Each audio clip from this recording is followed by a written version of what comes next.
Hello there, welcome to Hoojies Garage. I'm kneeling here next to the Megane RS. I've had good fun with it one more time, and I was at an after work track day a bit not so far away from here. I decided to go there with our tires, or Cup 2 tires on the car already when leaving home. And as I did that work, I noted that the left hand rear outer pad on the brake was, well, soon due, I would say, because I fitted the wheels and went there, and if it would have been half a millimeter there, I would not have left, but I didn't exactly measure, but it was some 2-3 millimeters for sure. So I thought, okay, maybe this is the last track day then, and then it's time to replace the pads. Now I didn't do any recordings there at the track. It was kind of the same as last year. You can see it in the back on track video that I have posted. Now, I was there with my daughter this time instead of my son, and then as we entered the pits after the last stint, I could hear a little weird noise from the rear left wheel, and as we took off home, I understood that something fishy going on with the rear left brake, and I tried to use it as little as possible, but I could clearly hear that it got a bit worse every time I used the brake. And the reason is, of course, this. The outer rear pad is was just gone, completely gone. It worn away those 2 or 3 millimeters during that evening event, which was a bit surprising to me, but well, sometimes you learn the hard way. So this is what it looked like. Absolutely nothing left. Crap. The other pad that was on the inside looks absolutely weird. It's almost like it's been, well, I don't know, the surface that it touched the disc or the rotor is, I don't know, 40% or 1/3 of the pad surface. So this one is really weird also. These pads, as far as I can understand, you see there's a little bit of corrosion on them. So these pads have most likely never been replaced. So they're the stock or original ATE pads. So what to do then? Then I thought that maybe I should try to use something that's a bit more track day oriented, or something like that. So I was of course in a bit of a hurry because I couldn't really drive the car like that, and I wanted some pads on it. So what I found quite quickly was these Ferodo DS 2500, and they're said to be good for track day use. Okay, good, yeah. I know one guy or one friend I have, he said that those Ferodos, they're okay, they don't overheat, but you don't get that nice brake feel with them and so on. So okay, maybe that's a bit of a luxury problem. This was what I could find. Seems like Ferodo also has both racing grade, track day grade like this, and then more kind of street grade in their racing series. So I quickly put on these on the left hand side, and now I thought that, well, why not show you? And I'm curious, what does these pads look like? So time to do some work. Just as simple as that.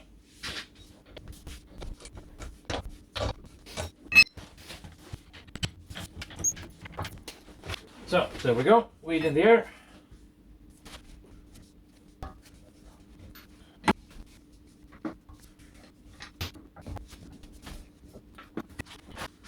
You can see, picked up some rubber. Then, let me see here. So, I also will take the opportunity to, let's say, detail the brake a bit. I don't really like, this corrosion.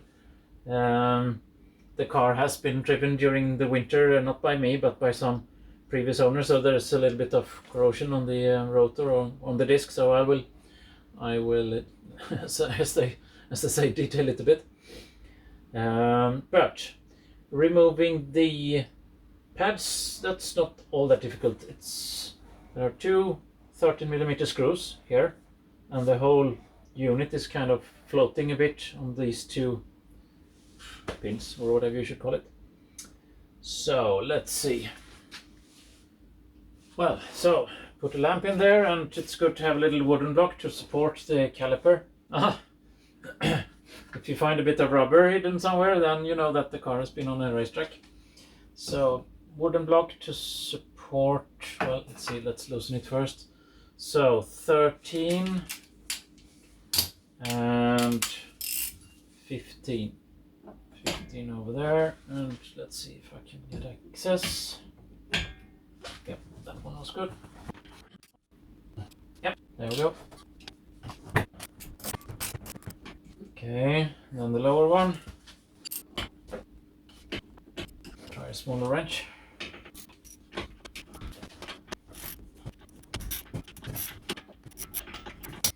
There we go. The screw. It has a bit of nylon or something on it, or something that gives friction. In the pad kit there are new screws, but the head is a bit smaller. I think I'll put some screw lock or thread lock on the original screw instead. I think that one looks better. Yeah.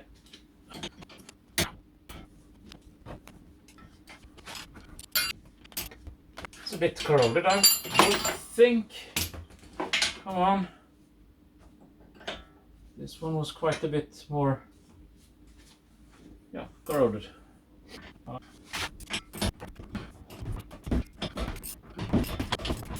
Now I think we have it. There we go. No, not really corroded. So, let's see if it will come loose. Do I have the parking brake on? No, I don't. No, I don't, but you can see that it doesn't spin all that freely. Wonder how come. There we go. Okay, so the pads should slide on a little stainless steel surface. It's a little metal thing that I have put on the caliper as such. It slides so. As corrosion is growing on the edges of the pad, then it slides worse and worse, or doesn't move as easily. Let's see the inner one. The inner one is almost stuck. Yeah. So that's probably the reason for the old pad to have been worn out completely. It hasn't really moved and released itself when you release the brake pressure. This one is probably going to go the same way, but it hasn't come that far. So here I have to hit it somehow to get it loose. See? There we go. But they are not that worn. And the inner one might have been, yeah, the inner one has been slightly overheated. The outer one is not that bad. You can see it has some weird surfaces here. This one isn't all that bad, but I will not use these pads. Maybe I should keep them as emergency spares just in case. But no, of course I will put on the same pads. So I have the same pads on the rear axle. Now these things, however, probably needs to be cleaned a bit. These, but you know, it's just dirty. I will clean it. The upper one, yeah, same thing. Oops. Oh yeah, it's supposed to be like that. Okay, and these pins, you can feel that they move very smoothly, very nicely. The upper one also. The caliper as such, of course, can get corrosion inside, especially if you neglect the brake fluid service or brake fluid replacement. On my cars, all cars I typically replace the brake fluid just about, yeah, even once a year, I would say. But I think that's a bit of an overkill, but every second year. Now in this car, of course, I have high temperature brake fluid, so it resists yeah, high temperatures, of course. Let's see. So then, now they're reasonably clean, very good. They are sliding on some, or no, they are not sliding, but they are being squeezed over some surfaces on the caliper that also can corrode. So I'll just take away a bit of dust or corrosion or whatever you should call it on these surfaces here. There. It's too long. Here we have something. Now if things corrode too much on the caliper, then that will of course push on the stainless steel blades, and then, you know, the calipers will start to get stuck.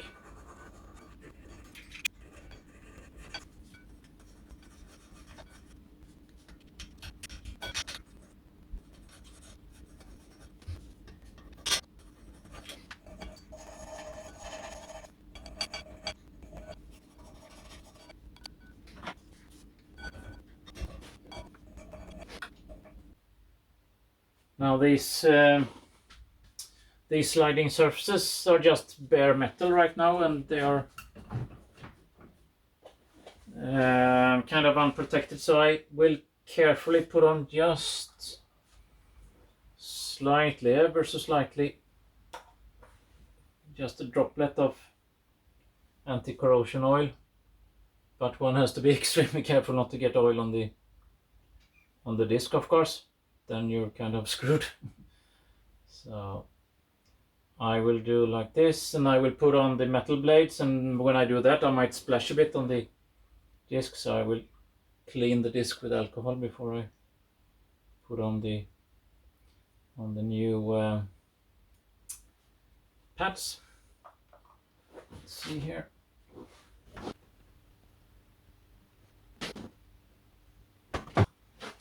That should be it. Then these.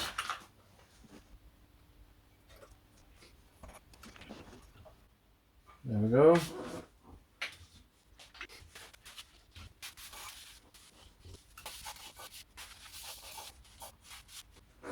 So then it should be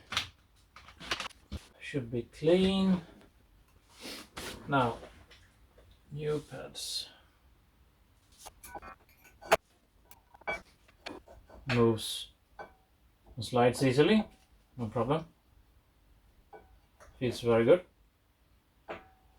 But of course I can't get the caliper on now because the piston is pushed out to for those more worn pads.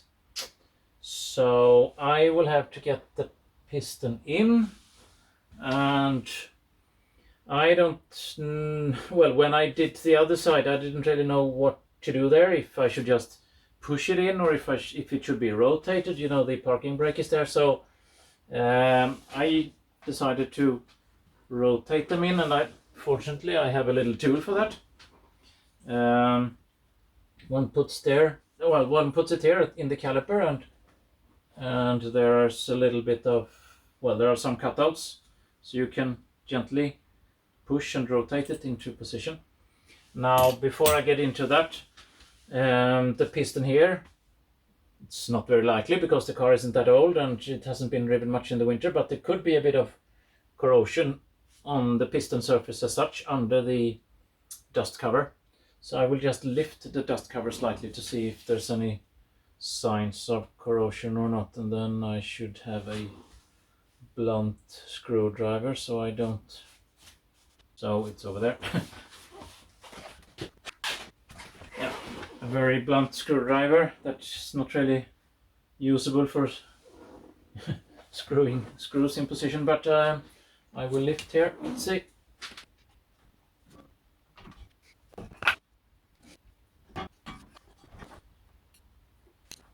Good, looks all fine. Then I will have to try to get this thing to turn the piston in. We'll take those away. And there's this little thing here. Don't know if this is visible or not. But now I can start to turn. I thought. Now before I start to push or rotate or push, then I will open up the bleeder or nipple.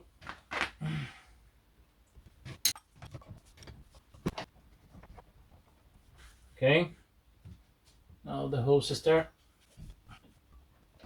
So the come on. So the excessive oil should not flood in the container in the engine compartment. Instead, I should get excessive oil into this little bottle. Now, let's see here.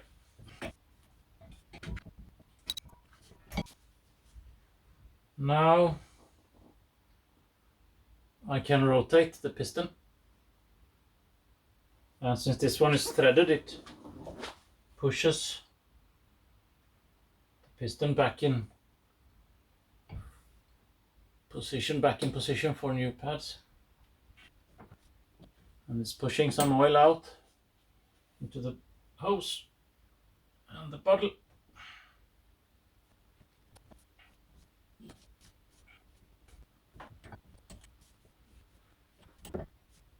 There we go. Now it's open. The nipple is closed. Now let's see if everything will fit again. Pads. Yep. Of course there are springs, so one needs to push a bit. But now it's almost done. If it would have been only a brake pad replacement, then I would almost have been done now. But I will spend some time on the rotor to clean it up and get some black paint on it. You see, it's not all that pretty. Good.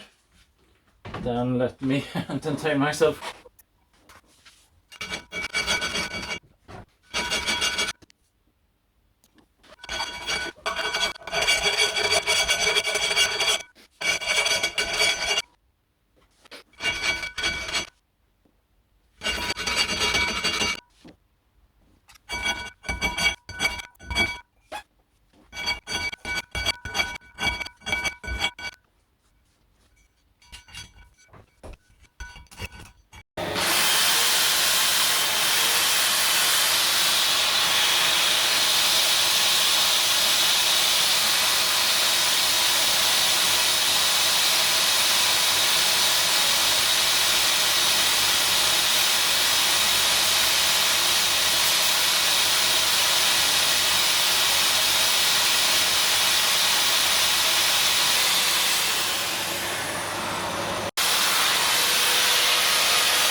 And a bit of acid, maybe that will help.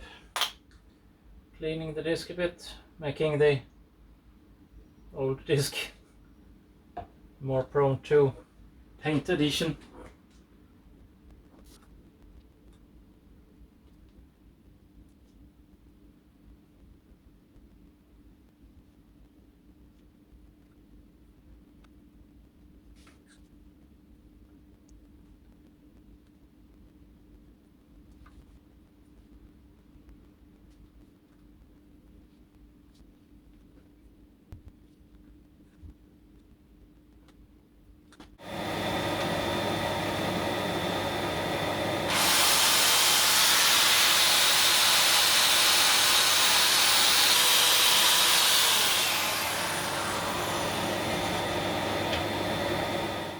Oh well, don't know if if the acid did much good, but well, now it's a bit cleaner. I will put on some hot paint. Well, heat resistant paint, 650 degrees. I think it will do. So I will get onto that.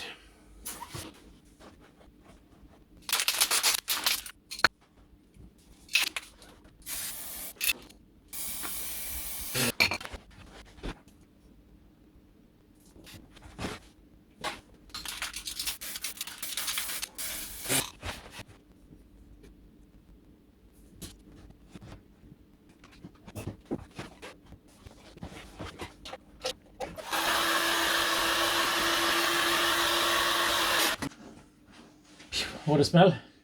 Now I have the door open for a while, so it's fine now, but I should have done this outdoor. Well, I just want to remove a bit of the paint on the disc so it doesn't clog up the pads or something like that. So let's see.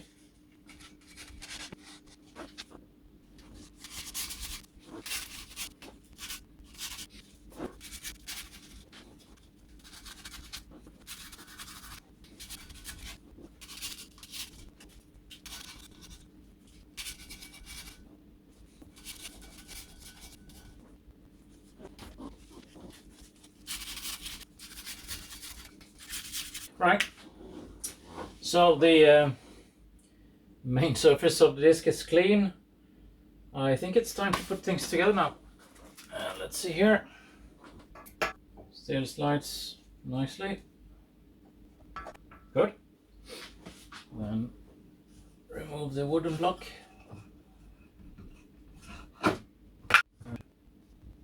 There we go. So I think I will have to take one screw at a time for. So where's the thread lock? So yeah, bit of thread lock. There we go.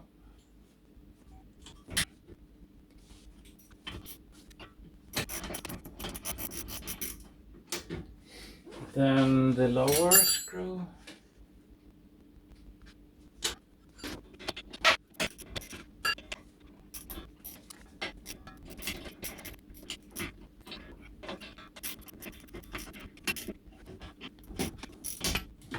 Okay, so a bit of higher torque and then we're done.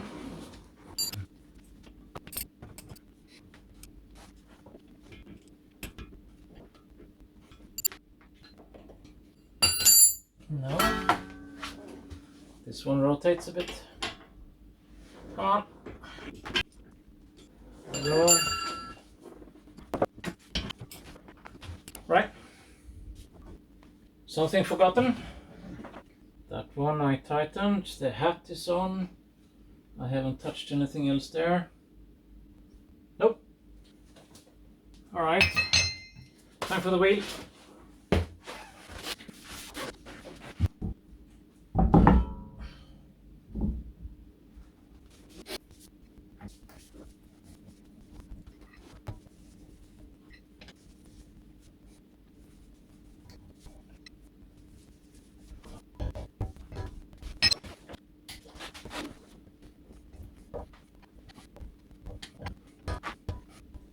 There we go.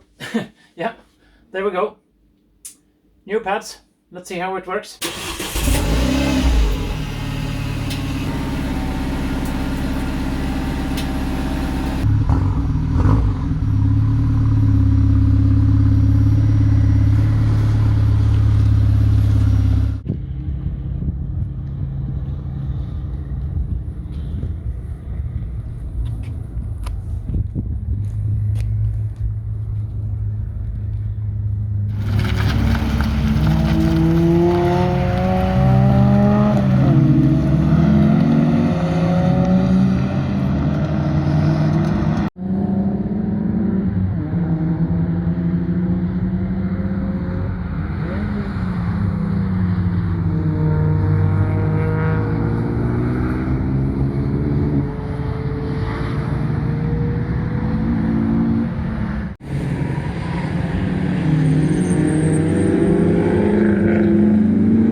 So my son is out testing the new rear brake pads.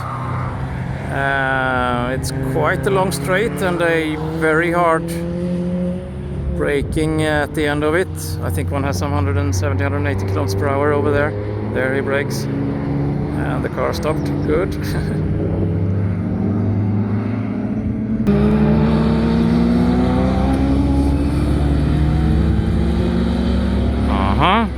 What happened now? Ah, he wants to pick me up. Here he comes. He wants me to come. How much speed will we pick up?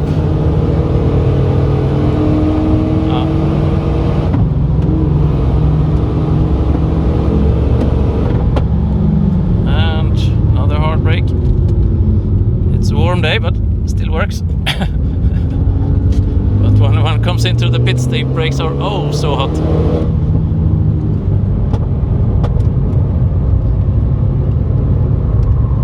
Wow. Yes. Oh yeah, it's gripping.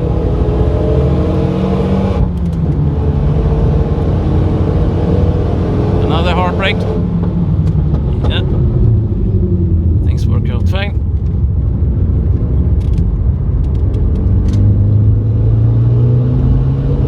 It's a fun old car. Still performs well.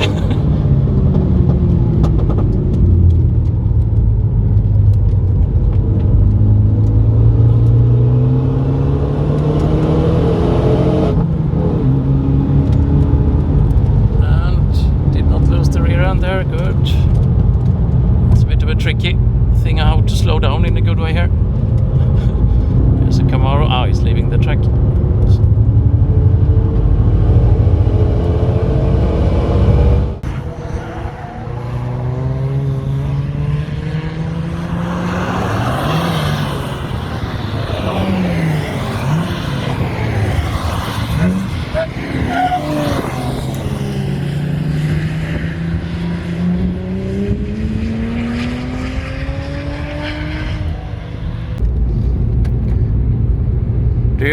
Do you notice any difference with the new rear brake pads? No difference, but they hold up well. Yeah.